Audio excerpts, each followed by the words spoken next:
Hi, my name is Daniel Lassell. I'll be reading a couple poems from my book Spit, which is out now from Wheelbarrow Books. I want to thank the DMQ Virtual Salon for inviting me to do this reading. My poetry book is essentially a fictionalized version of my own life, about growing up on a llama farm and the eventual loss of that farm. I'll sort of read a couple poems just throughout the collection to give you a feel for it. The first poem is called How to Pet a Llama. How to Pet a Llama. Let him sniff you first. Breathe easy. Look him in the eyes as you would your mother. Don't pat the head. He doesn't take being treated like a dog. Keep your hand at the neck, your palm down, as if smoothing out wrinkled linen. Let your words slowly out like twine, like pulling colors from a sleeve, like a sharing of troubled history.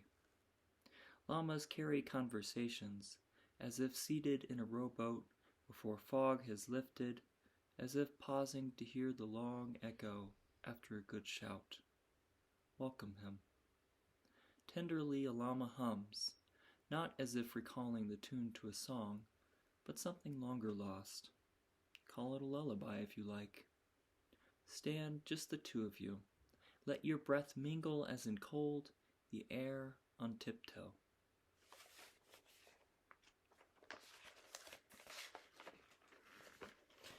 Mom woke to a coyote staring in her window. And now I hear the pack wayward, yipping along the fences, the llama's pastures. I hurl myself with my siblings down a long string of gravel into darkness. Without a weapon, only our yelling, we tumble our arms into air, scoop sticks, hammer an empty oil drum, every action hawkish, frantic to prevent dimpled limbs, flustered wool, bellies hooked open like grain bags. Meanwhile, in the fields, the llamas shape themselves a circle, siloing their young. The clamoring flinches, then recedes. The shadows of knee-high shoulders, turning the hills into blurred absence. A silence climbed into substance. Tonight, each living creature becomes an almanac in mud, having pressed their pads into the earth, and the earth having embraced them. Wheatgrass empties in wind, stems leaning and rising, a rhythm of lungs. Does everything wail like a body? Somewhere the coyotes untangle their teeth from tendons, warming themselves with the displaced light of others.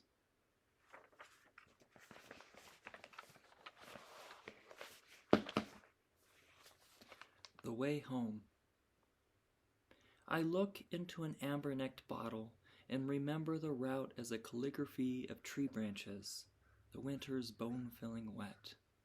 From our family van, I would see the power company's bulbless walls, a lineage of wires, the elderly draft horse, his head lowered over grass clumps, so many abandoned threshers, and round bales wrapped too tight like plaster. Homesickness can howl a kind of guilt, as I am guilty to think a place my own. Every land begets and receives a trauma, dynamite-blasted highways, flint shards and creek beds, smoke where animals flee upon burning paws. I take sips to open my mouth, but my ears. So I'll read one more poem from the book, and this is after the loss of the farm. And the speaker of the poems is sort of trying to come to terms with, living without. The light and where it lives. Disheveled seeds upon soil, wriggling, survived. Anything lost is anything to gain in emptiness. I wish enough to have only these memories I have. Yes, this too is a prayer, an opening poem. I never was any good at farming, always wanting for the city, the luxury of a shorter walk. I would see a speckled beetle hobbling in grass and be reminded of solitude.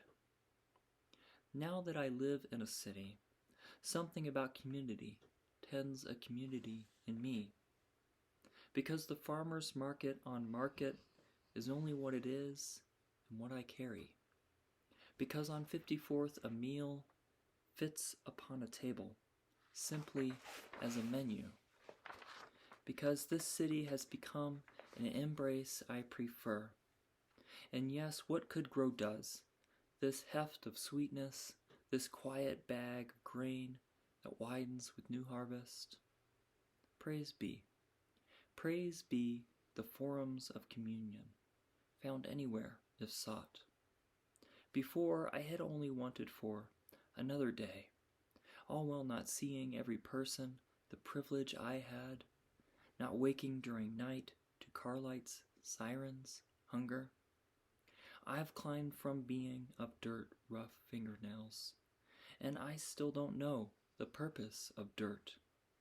When I drive the long route between this city, that city, I notice the weeds with newer eyes, how they lift beyond fence wire.